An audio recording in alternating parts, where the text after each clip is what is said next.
talaga. Ay, ay. May lagnat pa talaga siya. Kukuha ko namin na si Kitty Kyla. Anak, okay na si Kyla?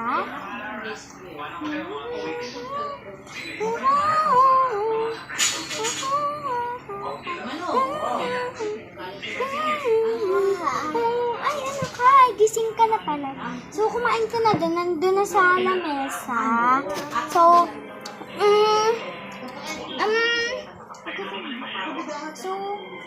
kailangan mo pa kasi mag-rest eh. Kailangan mo pang makain. So, kain na tayo. Tara na. So, kain na nga. Anak, pumarito ka na.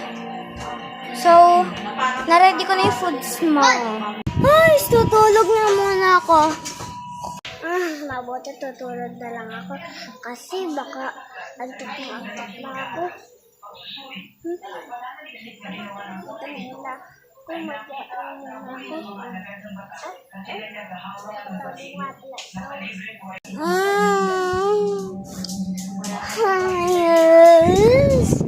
Ay, tulog pa pala ang aking anak.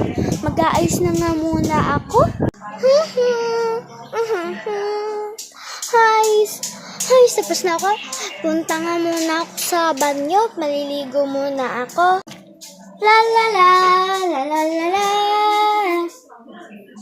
Hi, maliligo na nga ako. Hi, tapos na ako maligo. Anak, ready ka na ba? Ay, ang anak ko itulog pa. Yes. Nak, tanghali na. Gumising ka na. Kasi malilate ka na sa school. Anak, malilate ka na sa school. Ano ba? Hindi pa ako late sa school. Pwede ako malate. Hi, anak. Di ka na lang nakikinig sa akin. Kailangan mo kasing pumasok ng maaga kasi first day of school nyo yun ah. Sabi ko, joke lang. Maligo ka na doon. Ala, walang sabon. Ubus na. Mama, nasan ba yung sabon? Mama, wala yung sabon. Okay, wait lang. Kukuha ko ng sabon. Ay, nakukuha na ako sabon. Anak na, ito na. Thank you. Okay, ako muna yung mag-aayos dun, ha? Okay. Wala akong pasok po. Gusto ko kasi walang pasok na.